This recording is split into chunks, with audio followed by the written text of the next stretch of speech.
నమస్కారం. లక్ష్మి చెప్పే కథలకు స్వాగతం. వీణులతో వీక్షించటానికి సిద్ధం కండి.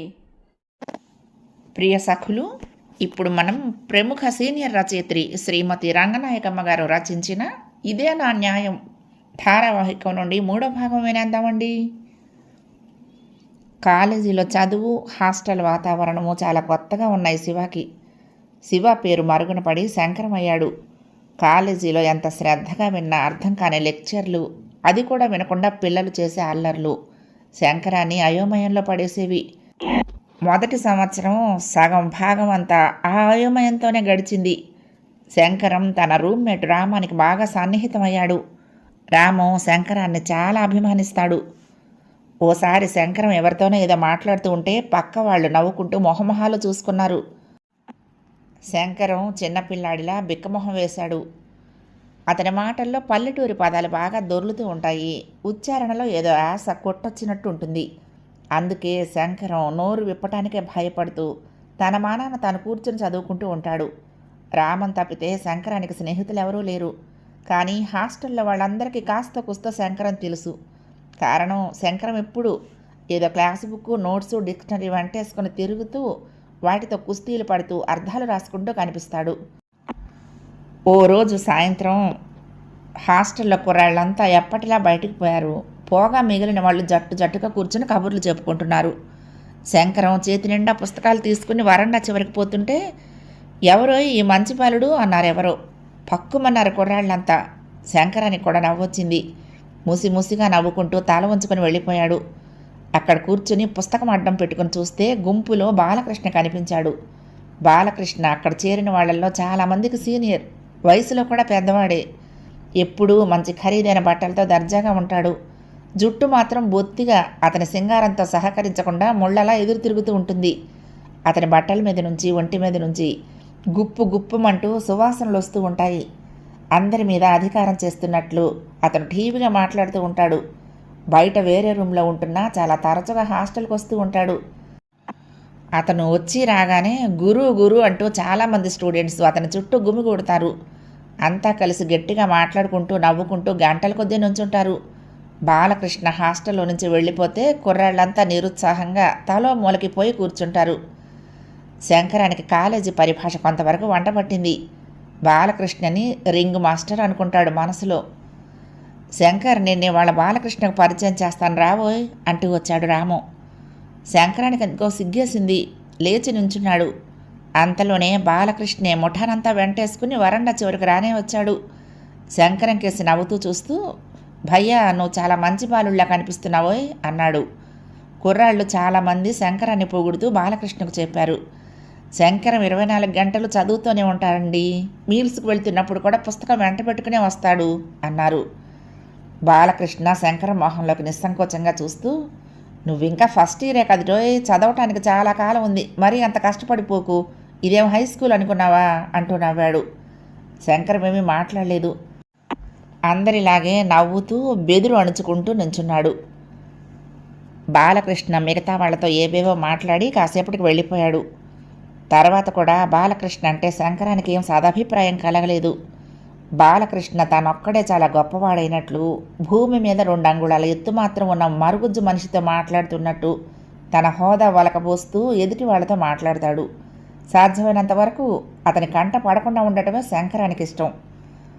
బాలకృష్ణ ఒంటరిగా తిరగటం చాలా అరుదు. సూరిబాబు బాలకృష్ణ క్లాస్మేటు, రూమ్మేటు కూడా.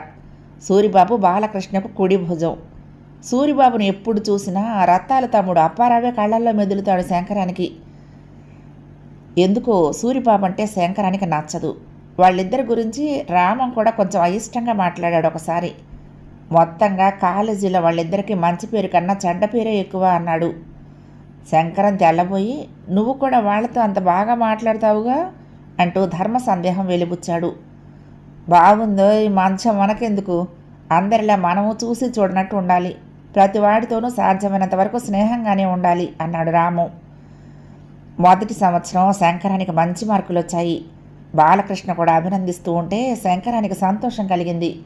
కానీ చాలామంది కళ్ళు తన మీద పడ్డట్టు తెలుసుకుని ఇరుకున పడ్డాడు శంకరం. శంకరం డబ్బు కోసం ఎదురు చూస్తూ ఉంటే తండ్రి రాసిన ఉత్తరం అందింది. సారాంశం: ఇన్ని నెలలుగా ఎలాగో కష్టపడి డబ్బు పంపాను, ఇక నా వల్ల కాదు. ఇక్కడ మడులు మాన్యాలు లేవు.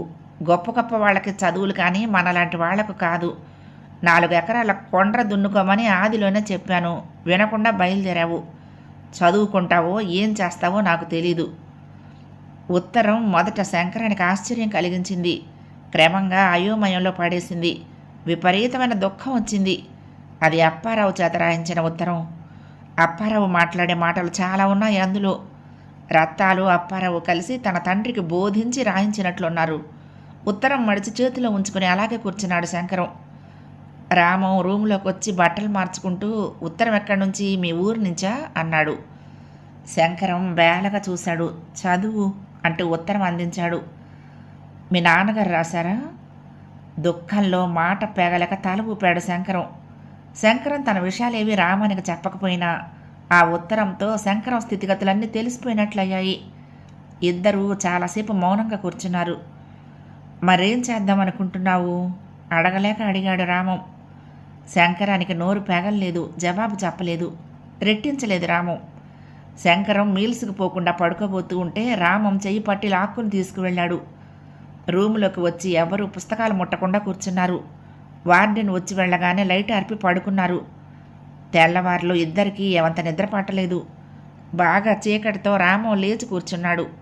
దెబ్బతిన్న పక్షి పిల్లలా ముడుచుకు పడుకున్న శంకరాన్ని చూసి, శంకరం అని ఉత్సాహంగా పిలిచాడు. నీ గురించే తెల్లవారులు ఆలోచించాను, పోనీ ఒకలా చేస్తే అన్నాడు. చటుక్కున లేచి కూర్చున్నాడు శంకరం. ఎలాగా?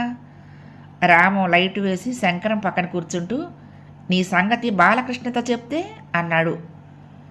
తెల్లబోయాడు శంకరం. బాలకృష్ణతోనా? ఎందుకు? ఎందుకేమిటి, నేను తన రూమ్లో ఉంచుకుంటాడేమో. బాలకృష్ణ రూమ్లోనా? అవును, అక్కడ ఉండొచ్చు, కానీ భోజనం? శంకరానికి అంతా అయోమయంగా తోచింది. ఇంటి దగ్గర నుంచి తండ్రి డబ్బు పంపించకుండా ఇంకా చదువుకోవటం ఎలాగా? మళ్ళీ రామమే అన్నాడు, భోజనం సంగతి కూడా బాలకృష్ణ చూస్తాడేమో అని. శంకరానికి ఆశ్చర్యంతో మతిపోయింది. అంత మంచివాడా బాలకృష్ణ? సాయం చేయాలని తలుచుకుంటే తప్పకుండా చేయగలడు. నెల నెల 100 కొద్దీ తాగలేస్తూనే ఉంటాడు. ఒక సత్కార్యం చేస్తే తృప్తి అయినా ఉంటుంది. అలాంటి ఖర్చు విషయంలో అతనేమీ ఆలోచించడు మరి అన్నాడు రాము. ఆ సాయంత్రం బాలకృష్ణ హాస్టల్కి రాలేదు. రాము శంకరాన్ని వెంట పెట్టుకుని బాలకృష్ణ రూమ్కే వెళ్ళాడు. సూరిబాబు ఏదో ఉత్తరం కాబోలు రాసుకుంటున్నాడు. బాలకృష్ణ పత్రిక చూస్తున్నాడు. అరే రామారావు, రావోయ్, శంకరం కూడా వచ్చాడే అంటూ ఆప్యాయంగా ఆహ్వానించాడు బాలకృష్ణ ఇద్దరిని. ఇద్దరూ కూర్చున్నారు. రూమ్ చాలా విశాలంగా పెద్ద పెద్ద కిటికీలతో వెలుతురుగా ఉంది. నీలివెత్తు అల్మేరా నిండా బట్టలు పుస్తకాలు ఉన్నాయి. 2 బట్టలు, 4-5 కుర్చీలు, 2 మడత మంచాలు ఉన్నాయి. రూమ్కి పక్కనే మరొక చిన్న గది ఉంది. అది బాత్రూమ్గా ఉపయోగించుకుంటున్నట్లు స్పష్టంగా తెలుస్తోంది. నీళ్ల బకెట్లు, సబ్బు పెట్టెలు గుమ్మంలో నుంచి కనిపిస్తున్నాయి. శంకరం లేచి వెళ్ళి పెరటి గుమ్మం దగ్గర నించున్నాడు. కొంతసేపటికి స్థిమితపరుచుకొని అసలు సంగతి ఎత్తాడు రాము. శంకరం వాళ్ళ నాన్నగారు ఉత్తరం రాశారు అంటూ ఉత్తరం బాలకృష్ణ చేతికిచ్చాడు. బాలకృష్ణ ఉత్తరం చదివి ఆశ్చర్యంగా, అరే మరిప్పుడేం చేస్తాడు అన్నాడు. అదే తోచటం లేదండి, పాపం అతనికి మాత్రం చదువుకోవాలనే ఉంది అన్నాడు రాము. శంకరం తెలివితేటల గురించి, చదువు మీద శ్రద్ధ గురించి ఇద్దరూ మాట్లాడుకున్నారు కాసేపు. నాకు చాలా విచారంగా ఉంది అంటూ సానుభూతి చూపించాడు బాలకృష్ణ. రామం ధైర్యం చేసి మనసులో మాట కాస్త బయట పెట్టేశాడు. పోనీ అతన్ని మీ రూమ్లో? మా రూమ్లోనా? సంభ్రమంగా చూశాడు బాలకృష్ణ. అరే చెప్పావు కావేం, దానికేం అభ్యంతరం, అతని మానాన అతను ఉంటాడు అన్నాడు. బాలకృష్ణ బొత్తిగా వెనక ముందు తటపటాయించకుండా అంత తొందరగా ఒప్పేసుకునేసరికి శంకరానికి మతిపోయింది. కానీ అతని భోజనం? రామం సందేహిస్తున్నంతలో శంకరం అనేశాడు, నన్ను కొంచెం రూమ్లో ఉండనిస్తే చాలు, భోజన విషయం ఎలాగో నేను చూసుకుంటాను. నువ్వు చూసుకుంటావా? ఎలా శంకరం? బాలకృష్ణ గారు ఒప్పుకుంటే భోజనం సంగతి ఏమిటా అని పొద్దుటి నుండే ఆలోచిస్తూ ఉన్నాను. పర్వాలేదు, ఎవరిళ్లలోనే అడుగుతాను, వారాలు చేసుకుంటాను అన్నాడు. శంకరం పట్టుదల చూస్తే అందరికీ మనసులు కరిగాయి. అలాగేనో ఏదో చేద్దాం, నువ్వు మాత్రం కాలేజీ మానేసి వెళ్ళిపోకు, ఎప్పుడు కావాలంటే అప్పుడు నా రూమ్కి మకాం మార్చేయి అన్నాడు బాలకృష్ణ శంకరం కేసి ఓదార్పుగా చూస్తూ. బాలకృష్ణ కాళ్ళ మీద పడి పాదాలు 2 కళ్ళకద్దుకోవాలనిపించింది శంకరానికి. చిన్న కుర్రాడిలా తలదించుకుని నించున్నాడు. వారం 10 రోజుల్లో శంకరం స్థితి చాలా మెరుగైంది. వారానికి 2 రోజుల భోజనం హాస్టల్లో ఏర్పాటు చేశాడు బాలకృష్ణ. మిగతా రోజులకు శంకరం సిగ్గు చంపుకుని పెద్దవాళ్ళ ఇళ్లకు వెళ్ళి వారాలు కుదుర్చుకున్నాడు. కొంతమంది స్టూడెంట్స్ కలిసి నెల శంకరానికి 10వ పరకో ఇవ్వటానికి నిశ్చయించుకున్నారు. తుఫాను తగ్గి తల్లకిందులు అవబోతున్న నావ సాఫీగా తిరిగి ప్రయాణం సాగించినట్లయింది శంకరానికి. అప్పుడు తండ్రి ఉత్తరానికి జవాబు రాశాడు. నేను చదువు మానదలుచుకోలేదు. మా అమ్మ నాకు బాగా చదువుకోమని చెప్పేది. నా శక్తి కొద్దీ నేను చదువుకోవటానికే ప్రయత్నిస్తాను. దయార్ద్ర హృదయులైన నా తోటి విద్యార్థులు నాకు అన్ని విధాలా సహాయం చేసి నన్ను చదివిస్తున్నారు. అది కూడా నీకు కష్టమైతే నేనేమీ చేయలేను అని రాశాడు. శంకరం బాలకృష్ణ రూములోకి వచ్చి 5-6 నెలలు దాటింది. రూములో వాళ్ళిద్దరికీ శంకరం ఏమంత సన్నిహితం కాలేదు. శంకరం కార్యక్రమం వేరు, బాలకృష్ణ వాళ్ళ కాలక్షేపం వేరు. వాళ్ళిద్దరూ డిగ్రీ చదువుతున్నారు. బాలకృష్ణ మీద గతంలో శంకరానికి ఉన్న దురభిప్రాయాలు చాలా వరకు తగ్గాయి. బాలకృష్ణని శంకరం బాగానే అర్థం చేసుకోగలిగాడు. అతనికి ఆడంబరం, హోదా కావాలి. వాటి కోసమే ఎప్పుడు తప్పిస్తూ ఉంటాడు. అమ్మాయిలకు ప్రేమలేఖలు రాసినా, లెక్చరర్లకు మారు పేర్లు పెట్టినా, కాలేజీలో సమ్మెలు జరిపించినా, అసలు బాలకృష్ణ రింగ్ మాస్టర్ కావటానికి సూరిబాబు పాత్ర చాలా ఉంటుంది. బాలకృష్ణ సాధారణంగా ఏం చేయబోయినా సూరిబాబును సలహా అడుగుతాడు. సూరిబాబు చెప్పిన దాన్ని అక్షరాలా పాటిస్తాడు. సూరిబాబు ప్రభావంలో బాలకృష్ణ గొంతు వరకు మునిగొన్నాడు. వాళ్ళది చాలా గొప్ప స్నేహం అని స్టూడెంట్స్ అంతా అనుకుంటూ ఉంటారు. శంకరానికి ఎందుకో సూరిబాబు సహచర్యం ఇబ్బందిగా తయారైంది. కానీ సూరిబాబు చదువులో తెలివైనవాడు. ఎప్పుడో బుద్ధి పుట్టినప్పుడు మాత్రం పుస్తకాలు తిరగేస్తాడు. ఆదరాబాదరా నోట్స్ రాస్తాడు. అయినా అతన్ని మార్కులకి ఏం ఢోకా ఉండదు. మంచి మార్కులే తెచ్చుకుంటాడు. బాలకృష్ణకి చదువు దగ్గరకు వచ్చేసరికి చెప్పలేని బద్ధకం. ఒక్క పావుగంట చదివేసరికి ఆవలింతలతో తల మొనకలైపోతూ అర్ధరాత్రి నిద్రలేచిన వాడిలా తూలుతూ పోయి పక్క మీద పడి నిద్రపోతాడు. చదువు విరమించే ముందు బాగా తెలివుంటే శంకరం రేపు చీకటితో నన్ను లేపబోయ్ అంటాడు. కొత్తలో శంకరం 2-3 సార్లు తెల్లవారుజామున తను లేచినప్పుడు బాలకృష్ణ మంచం దగ్గరికి వెళ్ళి, బాలకృష్ణ గారు లేవండి, చదువుకోవటానికి లేపమన్నారుగా అంటూ లేపాలని ప్రయత్నించాడు. అబ్బా ఊరుకోబోయ్, ఇప్పుడేం చదువు, నువ్వు పడుకో, రాత్రికి చదువుకుందాం అన్నాడు బాలకృష్ణ. శంకరం ఎటు తోచక కాసేపు తడపటాయించి తను చదువుకోవటానికి కూర్చున్నాడు. 8 గంటల వేళ బాలకృష్ణ లేచి నన్ను లేపనే లేదేమోయ్ అంటూ నిష్ఠూరం వేశాడు. లేపానండి, మీరే లేవలేదు, నన్ను కూడా పడుకోమన్నారు అన్నాడు నవ్వుతూ శంకరం. సూరిబాబు శంకరం కేసి చూసి నవ్వి, బాలకృష్ణ రేపు కూడా లేవనంటాడు, ఊరుకోకు సుమా, తొడపాసం పెట్టు అన్నాడు. బాలకృష్ణ పగలబడి నవ్వుతూ, బాబు అంత పని మాత్రం చెయ్యకు అంటూ శంకరాన్ని అర్థిస్తూ ఓ పావుగంట వరకు నవ్వాడు. సాధారణంగా బాలకృష్ణ, సూరిబాబు సాయంత్రం కాలేజీ నుంచి రాగానే మొహాలు సబ్బుతో 2 సార్లు తోమి పౌడర్లద్ది ముస్తాబవుతారు. వాళ్ళు రాసుకునే రకరకాల క్రీములకి, సెంట్స్కి లెక్కే లేదు. ఇద్దరు బయటికి పోయారంటే 9-10 గంటల ప్రాంతంలోగానే రారు. ఒక్కొక్కసారి విడివిడిగా వస్తారు. వచ్చిన దగ్గర నుంచి పుస్తకాలు ముందేసుకుని కబుర్లు మాత్రం సినిమాల మీదో, అమ్మాయిల మీదో, కథల మీదో, ఇంకా ఎన్నో విషయాల మీద అలసిపోయి విసుగొచ్చే వరకు చెప్పుకుంటారు. నిద్ర ముంచుకొచ్చి పక్కల మీదకు ఒరిగితే తెల్లవారి 8 గంటలకు లేవటం. ఒక్కోసారి స్నానం కూడా చేయకుండా ఆదరాబాదరా హోటల్కి పోతారు. మరీ ఆలస్యమైతే కాలేజీ ఎగ్గొడతారు. ఇక సెలవు రోజులైతే బాలకృష్ణ రూము క్లబ్బులాగో ఎలాగో ఉంటుంది. బాలకృష్ణకి అన్ని క్లాసుల్లోనూ ఫ్రెండ్స్ ఉన్నారు. సూరిబాబుకు కూడా తక్కువేం లేరు. వాళ్ళిద్దరి కోసం వచ్చేవాళ్ళు వస్తూ ఉంటారు, పోయేవాళ్ళు పోతూ ఉంటారు. గమ్మత్తు ఏమిటంటే సెలవు రోజుల్లో మాత్రం బాలకృష్ణ బాగా పెందలాడే లేస్తాడు. రాత్రులు కూడా చాలా ఆలస్యంగా రూమ్కి వస్తాడు. బాలకృష్ణ రూమ్ వాతావరణం శంకరాన్ని చాలా వరకు లొంగదీసింది. పేకలో ఎన్ని మొక్కలుంటాయో ఎరగని శంకరానికి పేకాట బాగానే చేతనైంది.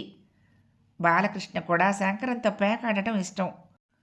బాలకృష్ణ బలవంతంతో శంకరానికి తరచూ సినిమాలు చూడటం కూడా అలవాటైంది. మరో కాలక్షేపం బాలకృష్ణ బుల్బుల్ వాయిస్తూ ఉంటే విని ఆనందించటం. అతను బుల్బుల్ వాయిస్తే నిజంగానే ఆనందం కలుగుతుంది. ఏ కారణం చేతనైనా విసుగేసినా అది బయట పెట్టకుండా కళ్ళు మూసుకుని కుర్చీలో వెనక్కి వాలి పడుకుని తన్మయత్వం అభినయిస్తాడు శంకరం. ఇంటర్ ఫస్ట్ ఇయర్లో చాలా మంచి మార్కులు రావడంతో శంకరం కొంచెం 10 మంది దృష్టిలోకి వెళ్ళాడు. లెక్చరర్స్ కూడా శంకరం కనిపించినప్పుడు అభినందిస్తున్నట్లు నవ్వుతూ పలకరిస్తారు. బిఏ ఫస్ట్ ఇయర్లో సూరిబాబుకు పర్వాలేదనిపించాయి మార్కులు. బాలకృష్ణకు అత్యవసరం కాదు. అయినా బాలకృష్ణ ఖాతరు చేయలేదు. ఇంకో సంవత్సరం ఎదుటో ఏం చేసుకోవాలి ఆ టైం అంతా అన్నాడు ధీమాగా. రోజులు వారాలు సాఫీగా గడుస్తున్నాయి శంకరానికి కూడా. ప్లేడర్ రామేశం గారింటికి భోజనానికి వెళ్లాల్సిన పూట, బాలకృష్ణ బుల్బులు వినాల్సిన గంట, సూరిబాబు నవ్వులో ఏడుపు కనిపించే క్షణము, ఏవో కొన్ని మినహాయింపులు తప్పితే కాలం పంచకళ్యాణిలా పరిగెడుతున్నట్లే ఉంది శంకరానికి. తన గతమంతా స్వగతంలా నిత్యము శంకరం మనసులో మెదులుతూనే ఉంటుంది. శంకరం శ్యామల వాళ్ళింటి నుంచి భోజనం చేసి రూముకు తిరిగి వచ్చేటప్పటికి రూమ్ అంతా కోలాహలంగా ఉంది. నేను ఈసారి మన యూనియన్ ఎలక్షన్స్కి సెక్రటరీగా నిలబడదామనుకుంటున్నానోయ్ అన్నాడు బాలకృష్ణ హుషారుగా శంకరాన్ని చూసి చూడగానే. ఏం రామారావు బాగానే చేస్తున్నాడు కాదండి. సరే చెప్పక నీకే చెప్పాలి అంటూ కాస్త వెటకారంగా నవ్వాడు సూరిబాబు. బాలకృష్ణ శంకరం భుజం మీద తాడుతూ, నీ హెల్ప్ నాకు ఎలాగూ ఉంటుందిగా, అమ్మాయిల ఓట్లన్నీ మనకే రావాలి, వాళ్ళంతా నిన్ను చాలా అప్రిషియేట్ చేస్తారటగా అన్నాడు. తెల్లబోయిన శంకరం తేరుకుంటూ, అసలు ఈ యూనియన్ ఎందుకండి అన్నాడు తర్కానికి దిగుతూ. అదేమిటో ఎలా అంటావు, యూనియన్ ఎందుకంటే నా మొహల్లా ఉంది నీ ప్రశ్న అంటూ చొరవగా మందలించాడు. అది కాదు, అసలు ఎలక్షన్ గొడవలో పడితే తన చదువు పాడవుతుందని ఆలోచిస్తున్నాడేమో శంకరం అంటూ సూరిబాబు బాలకృష్ణ కేసి చూశాడు. నాకు అలాంటి ఉద్దేశం లేదండి, మీరు తప్పదంటే మీకోసం నాకు చేతనైనంతా చేస్తాను అన్నాడు శంకరం వాగ్దానం చేస్తున్నట్లు దృఢంగా బాలకృష్ణను చూస్తూ. సూరిబాబు ఎప్పుడూ ఏదో ఒక నింద తన మీద పడేయాలని ఎందుకు ప్రయత్నిస్తున్నాడో అర్థం కాదు శంకరానికి. సాయంత్రం అవుతూ ఉంటే సూరిబాబు బాలకృష్ణ నీట్గా ముస్తాబై బయటికి పోయారు. శంకరం ఒక్కడు బుల్బుల్ వాయించుకుంటూ ఏవేవో పాటలు పలికించాలని ప్రయత్నిస్తూ రూమ్లో చీకట్లో కూర్చున్నాడు. బాలకృష్ణ గారు కాదు, మీరే నిలబడండి, మా ఓట్లన్నీ తప్పకుండా మీకే వేస్తాం అన్నారు అమ్మాయిలంతా శంకరం చుట్టూ చేరి. దమయంతి దగ్గరకు రాయబారం తీసుకువెళ్లిన నల్లుడి పరిస్థితి అయ్యింది శంకరానికి. అమ్మాయిలతో చెప్పాలనుకున్నదంతా చెప్పాడు. వాళ్ళ మొహాలు చూస్తే ఓట్లు వేస్తారన్న నమ్మకం తోచలేదు. ఆ విషయమే బాలకృష్ణతో కూడా చెప్పాడు. వాళ్ళ ఓట్లన్నీ మనకే వేస్తారన్న నమ్మకం కలగటం లేదండి నాకు అన్నాడు అనుమానంగా. నువ్వు అసలు సరిగ్గా అడిగావా శంకరం అంటూ సూరిబాబు దోషిని చూసే చూపుతో చూశాడు. అలా అనేస్తే ఎలాగో శంకరం, అప్పుడే నిరుత్సాహపడితే ఎలా అన్నాడు బాలకృష్ణ శంకరాన్ని ధైర్యపుచ్చుతూ ఉత్సాహం ఉరకలు వేస్తూ ఉంటే. మిమ్మల్ని మభ్యపెట్టడం మంచిది కాదని మన పొజిషన్ ఏమిటో చెప్పాను. మీరైనా కొంచెం వెనక ముందు ఆలోచించకుండా తొందరపడొద్దండి అన్నాడు. అబ్బా, నువ్వు మా తాత ఇలా తగిలావోయి సలహాలు ఇవ్వటానికి అంటూ విసుగుదల ప్రకటించాడు బాలకృష్ణ. 400-500 రూపాయలు నీళ్లలా ఖర్చు చేశాడు ప్రచారం కోసం బాలకృష్ణ. హోటళ్ళు, సినిమాలు, సిగరెట్లు, కిళ్ళీలు అందరికీ బాలకృష్ణ పర్సులో నుంచే. అవతల పార్టీ బలాబలాలు లెక్క కట్టి ఏ రోజుకు ఆ రోజు పొజిషన్ చూసే డ్యూటీ సూరిబాబు స్వీకరించాడు.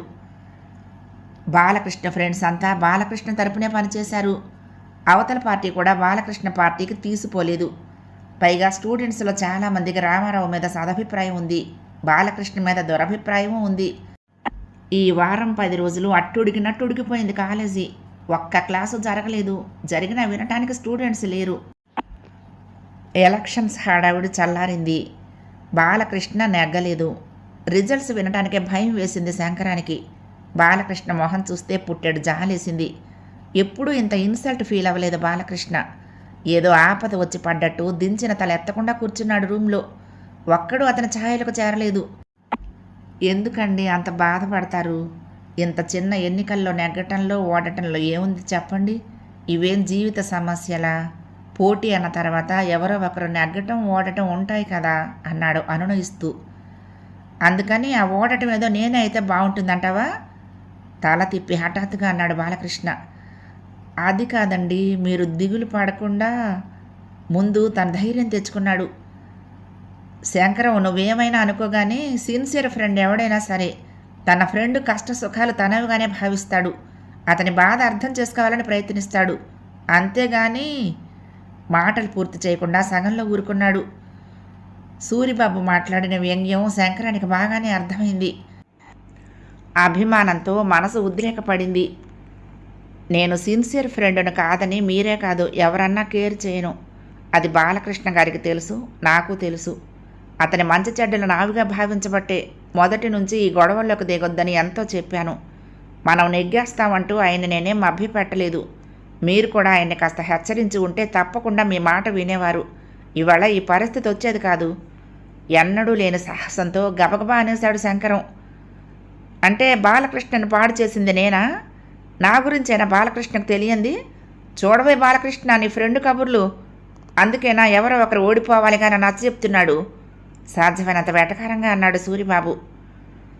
బాలకృష్ణ మంచం మీద నుంచి లేస్తూ, నువ్వెందుకో బాధపడతావు, ఊరుకో. ఒకరు చేసేదేముంది, నాదే బుద్ధి తక్కువ అనుకుంటే సరిపోలా అంటూ అద్దం ముందు నిలబడి తలదూకున్నాడు. శంకరం మరేమీ మాట్లాడలేకపోయాడు. బాలకృష్ణ తనను విశ్వసిస్తున్నాడన్న నమ్మకం ఏ కోసైనా కలగలేదు. ఎవరిని పిలవకుండా బయటికి వెళ్ళిపోయాడు బాలకృష్ణ. సూరిబాబు కంగారుగా వెనకాల పరిగెత్తాడు. 4-5 రోజులు గడిచినా అలాగే ముభావంగా ఉన్నాడు బాలకృష్ణ. కాలేజీకి వెళ్తున్నాడు, వస్తున్నాడు. ఎవరితోటి మాట మంతి లేవు. షికార్లు సినిమాలు లేవు. పెందలాడే రూమ్కి వచ్చి పడుకుంటున్నాడు. ఆ సాయంత్రం బాలకృష్ణ కాలేజీ నుంచి రాగానే రూమ్కి వచ్చి ఉత్తరాలు చూసుకున్నాడు. 4-5 ఉత్తరాల్లో నుంచి ఒక కవరు ఎంచి తీసి గబగబా కిటికీ దగ్గరికి వెళ్ళి నుంచుని చదువుకున్నాడు. పైకి కిందకి చదివిన పేజీలో చదువుతూ అరగంట పైగా ఆ ఒక్క ఉత్తరాన్ని చదువుకుంటూ నుంచున్నాడు. శంకరం మొహం కడుక్కున్న టవల్తో తుడుచుకుంటూ గదిలోకి వచ్చేసరికి బాలకృష్ణ మొహం తిప్పి చూశాడు. శంకరానికి సంభ్రమం కలిగింది. బాలకృష్ణ మొహం ఎంతో తేటపడ్డట్టు, గతమంతా హఠాత్తుగా మర్చిపోయినట్టు కనిపించింది. విమల లెటర్ రాసిందోయ్ అన్నాడు చిరునవ్వుతో సూరిబాబును చూస్తూ, పొంగిపోతున్న సంతోషాన్ని అదిమి పెట్టుకోవాలని ప్రయత్నిస్తూ. విమల ఉత్తరాలు రాస్తే బాలకృష్ణకి ఎంత సంతోషం కలుగుతుందో సూరిబాబుకు తెలుసు. విశేషాలేమిటి అన్నాడు తను నవ్వుతూ. ఏమున్నాయి, కండోలెన్సెస్. అపజయం మనిషిని విజయాలకేసి నడిపిస్తుందిట. చూసావా ఎంత చక్కటి కొటేషన్ ఇచ్చిందో అంటూ కాగితాలు మడిచి భద్రంగా కవర్లో పెట్టాడు. విషయం ఏమిటో చాలా వరకు శంకరానికి అర్థమైంది. ఎవరు ఆ విమల? అమ్మాయిల విమర్శల్లో ఆ పేరు విన్నట్టు గుర్తులేదు. ఎవరైతేనే బాలకృష్ణకు నచ్చ చెప్పి నవ్వగలిగేలా చేసింది. ఎంత ఆప్తురాలో. బాలకృష్ణ మిగిలిన ఉత్తరాలన్నీ చదివి చించేసి విమల ఉత్తరం ఒక్కటే డస్కులో పెట్టి తాళం వేశాడు. అబ్బా, చాలా డల్గా ఉందోయ్ అంటూ చేతులెత్తి ఒళ్ళు విరుచుకుంటూ ఆవలించాడు. ఏదైనా పిక్చర్కి పోదాం, నువ్వు లేవోయ్ శంకరం అంటూ హడావుడి చేశాడు. బాలకృష్ణ సబ్బంతా అరగదీసి మొహం కడుక్కొచ్చాడు. అల్మారాలోని ఇస్త్రీ బట్టలు తీసివేసుకుని వాటి నిండా సెంటు పట్టిస్తూ శంకరానికి కూడా పులిమాడు. శంకరానికి ఆశ్చర్యం వేసింది. ఆ ఉత్తరం రాకపోతే బాలకృష్ణ ఇంకా దిగులుగానే కూర్చుని ఉండేవాడు. సందేహం లేదు, ఎంత మార్పు! ఎవరో మంత్రించినట్టు. ఇంకెవరు ఆ విమల? విమల ప్రభావం ఎంతగా ఉందా బాలకృష్ణ మీద? నిజంగా ఆమె తలుచుకుంటే బాలకృష్ణను ఎంత తీర్చిదిద్దగలదో, ఇంకెంత సంస్కరించగలదో. పాదవోయ్, ఏమిట కొంగ జపం అంటూ శంకరం చేయి పట్టుకుని లాక్కుపోయాడు బాలకృష్ణ. శంకరం ఆ తెల్లవారుజామున లేచి ప్రశాంతంగా చదువుకున్నాడు చాలాసేపు. బాలకృష్ణకు మెలకువే రాలేదు. సూరిబాబు మొహం మీదకు దుప్పటి లాక్కుని పడుకున్నాడు. బాగా తెల్లారి బాలకృష్ణ ఆవలిస్తూ లేచేసరికి సూరిబాబు మొహం కడుక్కోవటానికి వెళ్తూ, రాత్రి సరిగ్గా నిద్రపట్టలేదు. వేధవ దోమలో నల్లులో చంపుకు తిన్నాయి. కాస్త చల్లగాలికి నిద్ర పట్టింది అంటే కళ్ళ మీద వెలుగు పడింది. శంకరానికి క్లాస్ వస్తుంది, బాగానే ఉంది, మనకు మాత్రం నిద్ర లేదు, పాడు లేదు అన్నాడు. బాత్రూంలో బట్టలు ఉతుక్కుంటూ శంకరం కొన్ని మాటలు విన్నాడు. ఒక్క క్షణం ఆలోచనల కోసం పని ఆపుచేసి మళ్ళీ గబగబా బనియన్కు సబ్బు పొలవటంలో మునిగిపోయాడు. ఆ రాత్రి చదువుకోబోయే ముందు బాలకృష్ణ శంకరం కేసి చూస్తూ, తెల్లారగట్ల లైట్ అయిపోయి బాబు, నిద్ర తేలిపోయి చస్తున్నాం, పగలు చదువుకోవచ్చుగా అన్నాడు. శంకరానికి తప్పు పని చేసినట్లు సిగ్గేసింది. అలాగేనండి అనేసి కళ్ళు మూసుకుని పడుకున్నాడు. ఎప్పటిలా మెలకు వచ్చేసింది 4 గంటల ప్రాంతంలో. లేచి లైటు వేశాడు. గుర్తొచ్చి తీసేశాడు. బాలకృష్ణ, సూరిబాబు గురకలు పెడుతూ నిద్రపోతున్నారు. ఒక్క లైటు కాదు కదా, 10 లైట్లు వేసినా వాళ్లకు మెలకు రాదు. కానీ బాలకృష్ణ ఎందుకలా చెప్పాడు? అవన్నీ తరచి తరచి ఊహించి అంతరార్థాల కోసం ప్రయత్నిస్తే మాత్రం ఏం లాభం? తనకేదైనా చిన్న లైట్ ఉంటే, లైటున్నా చదువుకోవటానికి చోటేది? పోనీ వాళ్ళిద్దరిలా తాను నిద్రపోతే? నిద్ర రాదు, కర్మ. కోడిగుడ్డు బుడ్డి, మిద్దెగది పక్క వసారా, చీకట్నే లేవటం ఎప్పటి సంగతి? బుడ్డి వెలిగించి వసారాలో పెట్టి పుస్తకాల సంచి తెచ్చి అప్పుడు లేపేది అమ్మ. శివ లేరా, కోళ్ళు కూస్తున్నాయి, తెల్లారిపోలా, లేమ్మా చదువుకో, 4 అక్షరం ముక్కలు నేర్చుకోరా శివ, నిన్నేరా అంటూ లాలించి మందలించి నిద్రపోగొట్టి పైట చెంగుతో కళ్ళు తుడిచి తీసుకువెళ్ళి వసారాలో కూర్చోబెట్టేది. మళ్ళీ కునికిపాట్లు పడుతూ ఉంటే చిన్న బెల్లం మొక్క తెచ్చిచ్చేది. పాచి నోటితో బెల్లం మొక్క చప్పరిస్తూ నోట్లో ఊట పుస్తకం మీద పడేలాగా 1 లొండు 2 లొల్లు 4 అంటూ ప్రారంభించేవాడు తను. చదువుకో బాబు, మళ్ళీ నిద్రోకు అని హెచ్చరించి చల్ల చేయటానికి వంటపాకలోకి వెళ్ళిపోయేది అమ్మ. అమ్మా, శంకరం మోకాళ్ళ మీద గడ్డం ఆంచుకున్నాడు. అమ్మా, నువ్వెక్కడున్నావమ్మా? బెల్లం ముక్కలాగా తీయగా చదువు రుచి చూపించావు. నాకెందుకు అలవాటు చేశావు? ఇప్పుడు ఎలా చదువుకోను? నువ్వు ఉంటే ఎంత బాగుండును. నా కోసం అన్నీ నువ్వే చేసేదానివి. శంకరం కళ్ళు నిండుకున్నాయి. నిశ్శబ్దంగా కళ్ళు ఒత్తుకున్నాడు. అమ్మ స్మృతితో పాటు చాలా విషయాలు చిన్నతనమంతా గుర్తుకొచ్చింది. అమ్మతో నాన్నకేమీ సంబంధం లేకపోతే నాన్నని ఏనాడో మర్చిపోగలిగేవాడు. ఇప్పుడు నాన్న కన్నా అమ్మనే బాగా మర్చిపోయాడు. అమ్మ చచ్చిపోయిందనా? చచ్చిపోయిన వాళ్ళని మనసుల్లో బ్రతికించి ఉంచుకోవాలి. అమ్మా, ఎంత దుర్మార్గుణ్ణి! పాడు చదువులో పడి నిన్ను పూర్తిగా మర్చిపోతున్నాను. కొన్నాళ్లకు నాకు అమ్మ ఉండేదన్న మాటైనా జ్ఞాపకం రాదేమో అంటూ ఆక్రోశించింది శంకరం మనసు. ఎంత మూర్ఖుడు తను! దీపం ఉంటే ఎప్పటిలా చదువు పుస్తకాలే. దీపం లేకనేగా అమ్మ గుర్తొచ్చింది. రోజుకొకసారైనా అమ్మని తలుచుకొని తను ఎంత దౌర్భాగ్యుడు! శంకరం మనసు తేలిక పడింది. పర్వాలేదు, దీపం లేకపోతేనే నయం. అమ్మని తలుచుకుంటూ చిన్నప్పటి రోజులు స్మరించుకుంటూ పడుకోవచ్చు. మరొక 2 రోజులు అలాగే గడిచాయి. శంకరం తృప్తి గాలిలో కలిసిపోయింది. చదువుకోరా శివ, అలా ఊరికే పడుకుంటే ఏం బాగుందిరా అంటూ మందలించే అమ్మ ఊరుకోనివ్వలేదు. ఏదో ఆలోచించిన వాడిలా లేచి చీకట్లో తడుముకుంటూ మడత పెట్టి గోడ కానించి ఉంచిన కుర్చీ, పుస్తకం చెరో చేత్తో పట్టుకొని తేల్చి తేల్చి అడుగులు వేస్తూ బయలుదేరాడు. మరొక గంటకు సూరిబాబు లేచి బాత్రూంలోకి వెళ్ళబోయి ఆశ్చర్యంగా చూస్తూ గడప దగ్గరే ఆగిపోయాడు. బాత్రూంలో కుర్చీ వేసుకుని కాళ్ళు పైకి పెట్టుకుని ఒళ్ళో పుస్తకం తెరుచుకుని తదేకంగా చదవటంలో మునిగిపోయి ఉన్నాడు శంకరం. సూరిబాబు మంత్రముగ్ధుడిలా 2 నిమిషాలు చూసి వీధిలోకి పోయి మళ్ళీ వచ్చి పడుకున్నాడు. తెల్లారాక విషయం విని చాలా ఆశ్చర్యపడ్డాడు బాలకృష్ణ. ఎలాగైనా శంకరానికి చదువు శ్రద్ధ ఉందో, అందులో ఒక్క పిసరున్నా ఇలా డింకీలు కొట్టకుండా బాగుపడేవాళ్ళం మనం అన్నాడు. నుదురు చెట్లించాడు సూరిబాబు. ఏం ఇప్పుడు నువ్వేం చెడిపోయావు? ఎంతసేపు పారాయి వాళ్ళని గొప్ప చేస్తావెందుకోయ్? సెల్ఫ్ కాన్ఫిడెన్స్ లేదు నీకు. శంకరం అన్ని విధాలా నీ పొజిషన్లో ఉంటే చదువు మొహం చస్తే చూడడు తెలుసా? గతి లేక బతకటానికి ఇదే ఆధారం కాబట్టి అంత తాపత్రయపడిపోతున్నాడు. క్లాస్ తెచ్చుకుని గొప్ప చూపించుకోవాలిగా. బాత్రూంలో కాకపోతే పాయిఖానాలో అయినా చదువుకుంటాడు. ఎవడి కోసం? నీ కోసమా నా కోసమా? అవునులే అన్నాడు బాలకృష్ణ బద్ధకంగా లేస్తూ. కాలేజీ నుంచి రాగానే వీధిలోకి వెళ్లకుండా గబగబా నోట్స్ రాసుకుంటూ కూర్చున్నాడు శంకరం. శంకరం, కాసేపు అలా వెళ్దాం రారాదు? జోళ్లు వేసుకుంటూ పిలిచాడు బాలకృష్ణ. పదండి, వచ్చేస్తా, కొంచెం ఉండిపోయింది, 5 నిమిషాల్లో వచ్చేస్తా అన్నాడు శంకరం కొంచెం కంగారుగా. బాలకృష్ణ శంకరాన్ని దీక్షగా 1 నిమిషం సేపు చూసి, ఎందుకో అంత తాపత్రయం, నీకు ఎలాగూ క్లాస్ వస్తుందిలే అన్నాడు. శంకరం తలెత్తి చూశాడు. బాలకృష్ణ మాటల్లో వ్యంగ్యం, కంఠం విరుపు, పూర్వం లేని అర్థాలు తోచాయి. బాలకృష్ణ విసురుగా బయటకు వెళ్ళిపోయాడు. తర్వాత కూడా బాలకృష్ణ అలాంటి మాటలే 2-3 సార్లు అన్నాడు. రూములో చదవటం అంటేనే భయం పట్టుకుంది శంకరానికి. ఉచితంగా దొరికింది గది, ఉచితంగా దొరుకుతోంది తిండి, ఉచితంగా తీరుతున్నాయి అవసరాలు. అలాంటి అనాథుడు తను శ్రద్ధగా చదువుకుంటూ పరీక్షల్లో మంచి మార్కులు తెచ్చుకుంటూ లెక్చరర్ల అభిమానం సంపాదిస్తూ ఉంటే తనని చూస్తూ బాలకృష్ణ అసూయపడటం అతని పొరపాట.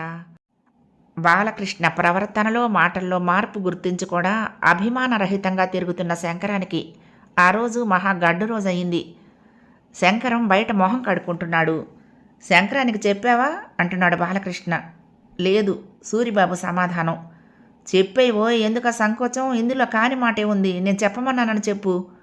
భయం వేసింది శంకరానికి. బాలకృష్ణ ఎందుకంత చిరాగ్గా మాట్లాడుతున్నాడు? నాకేం సంకోచం మధ్య, నువ్వే చెప్తావేమోనని ఊరుకున్నాను. స్నానం చేస్తున్నట్టున్నాడు రా, నేను చెప్తాను. శంకరం స్నానం చేయటం లేదని వాళ్లకు తెలుసు.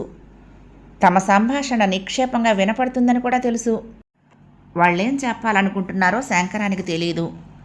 శంకరం గుండెలు గబగబా కొట్టుకోవటం ప్రారంభించాయి. ఎలాగో మొహం కడుక్కొని తడబడే నడకతో గదిలోకి వచ్చాడు. కిటికీలో నుండి బయటకు చూస్తూ నుంచున్నాడు బాలకృష్ణ.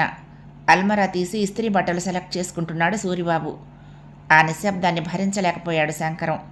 తన మర్యాద తనే దక్కించుకుంటే బాగుంటుందనిపించింది. ఏమిటండి బాలకృష్ణ గారు, శంకరంతో చెప్పటం అంటున్నారేమిటి?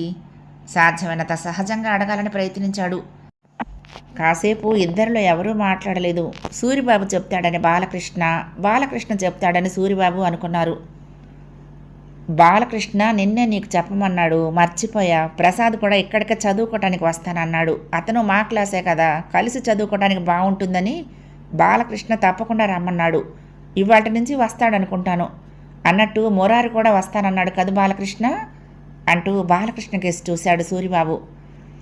బాలకృష్ణ కిటికీలో నుంచి మొహం తిప్పుతూ, మరి ఇంతమంది ఒక్క రూమ్లో ఎలాగా అని ఆలోచిస్తున్నా అన్నాడు. ఆలోచించడానికి ఏముంది, ఒక్క క్లాసు వాళ్ళం కలిసి చదువుకుంటే అందరికీ మంచిదే. ఎగ్జామ్స్ నెలలాళ్ళు కూడా లేవు. ఇప్పుడైనా చదువు మొదలు పెట్టకపోతే ఇక మన పని అయిపోయినట్టే. క్లాసు రాకపోతే మానే పేపర్ల నెంబర్ అన్నా పడొద్దా అన్నాడు సూరిబాబు. వాళ్ళిద్దరూ తనకేం చెప్పబోతున్నారో శంకరానికి అర్థమైపోయింది. గుండె గుప్పెట్లో పట్టుకుని నుంచున్నాడు. బాలకృష్ణ పూర్తిగా ఇటు తిరుగుతూ, ఏం లేదో శంకరం, ఈనాళ్ళు రూమ్ ఖాళీగా ఉంది కాబట్టి ఎలాగో అయిందనుకో, సరదాగా చదువుకున్నావు, పోనీ నువ్వు ఇంకెక్కడైనా చూసుకోలేవు. వెంటనే సూరిబాబు కూడా అందుకున్నాడు. అయినా శంకరానికి ఈ రూములో ఈ వెధవగాలలో చదువు మాత్రం ఏం సాగుతుంది? శంకరానికి కంఠం వరకు వచ్చేసింది దుఃఖం. ఏడుపు మొహం పెట్టి అన్నాడు, బాలకృష్ణ గారు, నన్ను ఎక్కడికి వెళ్ళమంటారండి? ఇప్పుడు సరిగ్గా పరీక్షల ముందు నాకెవరున్నారు చెప్పండి? అలా అంటే ఎలాగోయ్, మా చదువు విషయం కూడా నువ్వు ఆలోచించాలిగా. కొంచెం నవ్వుమొహంతో అన్నాడు బాలకృష్ణ. మీ చదువుకు నేను అడ్డొస్తానా చెప్పండి? గదిలో నా చాప వేసుకుని ఓ మూల కూర్చుంటాను, లేకపోతే బాత్రూంలోనైనా చదువుకుంటాను. అదేమిటోయ్, మాకు బాత్రూంలోకి వెళ్ళే అవసరం ఉండదా? అయినా చదువుకోవటంతో సరిపోతుందా? ప్రసాద్ వాళ్ళు కూడా ఇక్కడే పడుకుంటారు, నువ్వే ఆలోచించు అన్నట్టు చెప్పటం మర్చిపోయాను. కరెంట్ ఎక్కువ కాలుతుందని మా అమ్మగారు అప్పుడే 2 సార్లు అడిగింది. ఇలా అయితే ఇల్లు ఖాళీ చేసి పొమ్మని కూడా అనేసింది. రాత్రిళ్ళు అంతసేపు బాత్రూమ్ లైట్ వెలుగుతూ ఉంటే ఆవిడ ఊరుకుంటుందా? ఇంట్లోంచి నిజంగానే వెళ్ళగొడుతుంది. అయినా శంకరం వెళ్ళాలే కానీ చోటు దొరకపోవటం ఏంటి? ఏ లెక్చరర్ అయినా ఇంట్లో పెట్టుకుంటాడు 2 ఏళ్ల పాటు. ఈ అపహాస్యం భరించలేకపోయాడు శంకరం. తనని రూమ్లో నుంచి వెళ్ళగొట్టడం ఒక్కటే వాళ్ళ పట్టుదలైనప్పుడు ఎంత అడిగితే మాత్రం ఏం ఫలితం? సాయంత్రం నుంచే ప్రసాద్ వాళ్ళు వస్తారు, మరి నీ ఇష్టం. కిటికీ వైపుకు మొహం తిప్పాడు బాలకృష్ణ. సరేనండి, నేను ఇప్పుడే వెళ్ళిపోతా అప్రయత్నంగా అనేశాడు శంకరం. 3వ భాగం సమాప్తం. ప్రియ సఖులు, ఈ కథ మీకు నచ్చితే తప్పకుండా లైక్ చేయండి, షేర్ చేయండి, కామెంట్ చేయండి, సబ్స్క్రైబ్ చేసుకుని నన్ను ఎంకరేజ్ చేయండి. ఉంటానండి. ప్రేమతో లక్ష్మి, కృష్ణాతీరం, దుర్గమ్మ సన్నిధానం. నమస్తే.